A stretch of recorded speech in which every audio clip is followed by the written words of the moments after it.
नमस्कार साथियों, मैं नारायण प्रसाद पाली आरसीएम परिवार छत्तीसगढ़ से अपने सहयोगी साथी राजेश पटेल जी के साथ आपके सेवा में पुनः हाजिर हो रहा हूं महत्वपूर्ण तथ्यों के साथ। राष्ट्र के आरसीएम के समस्त ऐसे लीडर जो विभिन्न डिस्ट्रीब्यूटर साथियों को ट्रेनिंग देते हैं, आज मैं उनके लिए एक विशेष निवेदन करने के लिए उपस्थित हूँ। जय आरसीएम। समस्त मेरे आरसीएम के प्रशिक्षक बंधुओं, जब भी आप प्रशिक्षण का योजना बनाते हैं तो कंपनी के इंडस्ट्री के मूलभूत योजनाओं को आप यथावत रखते हुए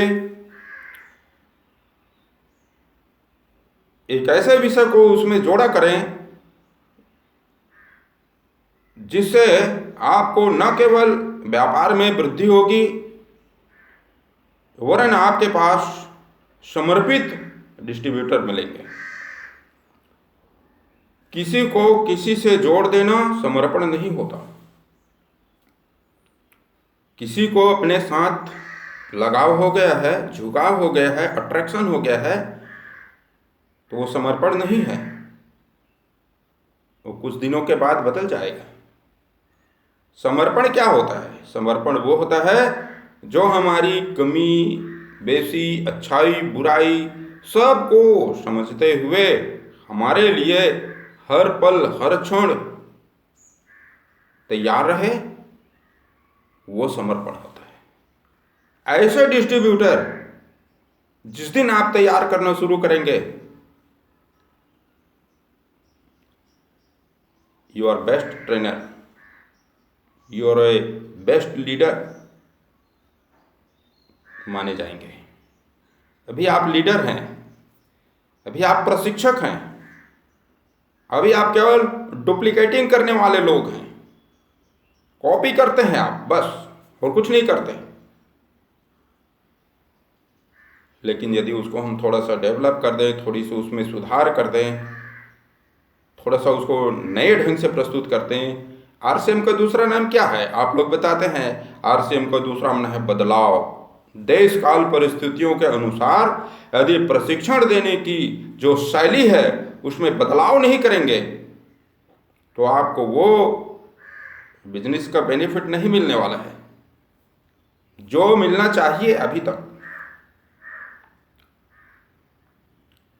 तो जो ट्रेनिंग की बातें हैं मैं उस पर सीधे आ जाता हूँ। जितने भी हमारे देश में आरसीएम के लीडर्स हैं जो ट्रेनिंग देते हैं विभिन्न स्तर पर, जूम मीटिंग में और भी किसी प्रकार से हो, मीटिंग में, सेमिनार्स में, जो भी हो, चाहे वो भीलवाड़ा के हों, चाहे वो दिल्ली के हों, चाहे मुंबई के हों, कोलकाता के हों, छत्तीसगढ़ के हों, मध्य प्रदेश के हों, महाराष्ट्र के हों, गुजरात के हों, तमिलनाडु के हों, पंजाब, हरियाणा, कहीं के भी हों, सारे लोगों के लिए। साथियों, आप जब मीटिंग करते हैं तो उसमें एक सब्जेक्ट जरूर जोड़िए, वैचारिक रूप से लोगों को मजबूत कैसे बनाया जाए। जब तक लोग आपके साथ वैचारिक रूप से नहीं जुड़ेंगे, जब तक लोग आपके साथ मजबूती के साथ नहीं जुड़ेंगे, आत्मीयता के साथ नहीं जुड़ेंगे, समर्पण के साथ नहीं जुड़ेंगे, तब तक वो लाभ आपको नहीं मिल पाएगा जो लाभ आपको मिलना चाहिए। इसलिए जब प्रशिक्षण देते हैं तो लोगों को वैचारिक रूप से मजबूत बनाने का काम कीजिए।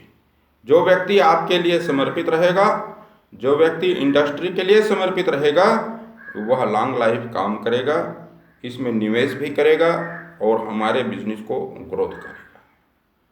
यदि ऐसा नहीं होता है तो आप चाहे किसी भी प्रकार का प्रशिक्षण दीजिए, थोड़े देर चलने के बाद वह अपना रास्ता बदल लेगा। और यही हो रहा है, ये हो रहा है, मेरे अनुभव की बातें हैं, मैं रोज देखता हूं। इससे आप झूठा ला नहीं सकते, इससे आप झूठला नहीं सकते, इससे आप बच नहीं सकते। तो आप क्वांटिटी पर ध्यान न दें, आप क्वालिटी पर ध्यान दें। ऐसे लोगों को, किसी भी लोगों को आप राह चलते आप आरसीएम का यदि यूज़र बना देते हैं, डिस्ट्रीब्यूटर बना देते हैं, तो संख्यात्मक जानकारी तो आपकी आ जाती है, आपके डाटा में वो बता देता है कि अब डाटा 100 से 200 हो गया है, बट आपका बिजनेस वैल्यूम क्या बता रहा है, बट आपका लीडरशिप क्या बता रहा है? शून्य, कुछ नहीं। तो इस पर चिंतन मनन करने की आवश्यकता है। सारा जो आप ट्रेनिंग देते हैं उसमें व्यक्तित्व विकास प्रशिक्षण दीजिए, उसके माध्यम से जो डिस्ट्रीब्यूटर है, जो नए भाई बहन आ रहे हैं, वैचारिक रूप से मजबूत होंगे।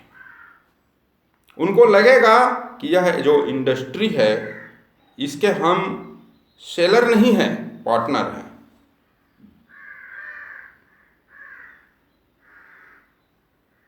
और जिस दिन ऐसी भावनाएं उसके मन बुद्धि विचार में बैठ जाएगा तो फिर काम कहना नहीं पड़ेगा, ऑटोमेटिक होने लगेगा। अभी आप जितना फ़ोन घुमाते हैं, जितना मीटिंग में चिल्लाते हैं, गला फाड़ फाड़ कर दुनिया भर का कहानी बताते हैं, उदाहरण बताते हैं ना, कुछ नहीं करना पड़ेगा। क्योंकि उसको अपने जिम्मेवारी का जिस दिन एहसास हो जाएगा वो काम वो खुद ही करने लगेगा। मुझे तो आपने नहीं कहा कि आप अपना वीडियो बनाइए और ये सब बातों को रखिए। मैंने समझा कि ये बताना ज़रूरी है। कभी कभी क्या होता है कि जो लोग बड़े लीडर बन जाते हैं, बड़े ज़्यादा धन कमाने लगते हैं, पैसे आ जाते हैं, तो उनको एक थोड़ी बुरा मत मानिएगा, एक थोड़ा कमी हो जाता है उनके भीतर में कि आई एम फाइनल, मैं सब कुछ हूँ, बहुत जानता हूँ। मैं तो हज़ारों लाखों लोगों को सेमिनार में ट्रेनिंग देता हूँ और करीबन 1 लाख लोग तो मेरे नीचे में काम करते हैं, मेरे से जुड़े हुए हैं। तो ये नहीं होना चाहिए। आप कितने भी बड़े हो जाएं, संपूर्ण जानकारी किसी के पास नहीं रहती, ना मेरे पास है ना आपके पास है। इसलिए हम क्या करें, साथ साथ चलें, जहाँ से अच्छी जानकारियाँ मिलती है उसको कलेक्ट करें। और ऐसे डिस्ट्रीब्यूटर साथी यदि आपका जूनियर भी है और आपको गाइड करता है तो आपको तो प्रसन्न होना चाहिए कि एक मजबूत आधार स्तंभ आपके साथ खड़ा है, वो आपको हर समय सपोर्ट करने के लिए खड़ा है, आपके आत्मबल को बढ़ाने के लिए खड़ा है। इसलिए आप न्यू ज्वाइनिंग के साथ ट्रेनिंग करते हैं तो केवल न्यू ज्वाइनिंग को ही बुलाइए। 100 लोग होते हैं, 50 लोग होते हैं, 5 लोग होते हैं, 10 लोग होते हैं, तो केवल न्यू ज्वाइनिंग की मीटिंग होनी चाहिए, जिसको हम नर्सरी स्तर का जानकारी देते हैं, फाउंडेशन स्तर का, प्राइमरी स्तर का। उससे आगे बढ़ते हैं, डायमंड स्तर पर आते हैं, तो डायमंड क्लब करने वाले लोगों के साथ ही आप मीटिंग कीजिए। उसमें आप न्यू ज्वाइनिंग को मत मिलाइए, उसमें आप सुपर डायमंड को ऐड मत कीजिए। Diamond, only diamond. Super diamond का मीटिंग लेते हैं तो ओनली सुपर डायमंड स्तर के लोगों को, भाई बहनों को आप संबोधित कीजिए, उनको स्टार डायमंड के लिए तैयार कीजिए। स्टार डायमंड में जो लोग आ जाते हैं उसको आगे के लेवल के लिए तैयार कीजिए। इसलिए क्योंकि जो कंपनी ने सिस्टम बनाया है, जो स्टेज बनाया है, यदि हम उस लेवल के व्यक्तियों के साथ मीटिंग करते हैं, उस लेवल के व्यक्तियों को हम आगे बढ़ाते हैं, तो न केवल हमारा बिजनेस ग्रोथ करता है बल्कि वैसी मानसिकता भी मजबूती के साथ तैयार होता है। आप उसी में न्यू ज्वाइनिंग को बिठाते हैं, उसी में डायमंड स्तर के लोगों को बिठा देते हैं, उसी में आप डिस्प्ले वाले को बिठा देते हैं। ये चूक है, ठीक नहीं है, इसमें सुधार की आवश्यकता है। ऐसा हमारा अपना मानना है, निजी मानना है। यह ज़रूरी नहीं है कि हम जो बोल रहे हैं वो आपको अच्छा लगे या आप मानो ही, ऐसा किसी प्रकार का कोई फाउंडेशन नहीं है। और न ही हमारा यह उद्देश्य है कि हम अपने किसी भी लीडर को हतोत्साहित करें या उनके किसी सिस्टम के संदर्भ में हम किसी प्रकार का विपरीत टिप्पणी नहीं कर रहे हैं। यह मेरा अपना अनुभव है, मेरी अपनी मान्यता और जानकारी है, जो मैंने अपनों से अपनी बात के अंतर्गत आपसे साझा किया है। यदि आपको यह बात अच्छा लगता है, आप इससे सेटिस्फाइड हैं, तो ज़रूर इसका पालन कीजिए, लाभ ही लाभ मिलेगा। यदि नहीं है तो नथिंग, डोंट माइंड, किसी प्रकार का कोई प्रॉब्लम नहीं है। आप अपने विचारों से आगे बढ़ते जाइए। बहुत बहुत धन्यवाद। आपका अपना नारायण प्रसाद पाली, RCM छत्तीसगढ़, अपने सहयोगी साथी राजेश पटेल जी के साथ। धन्यवाद।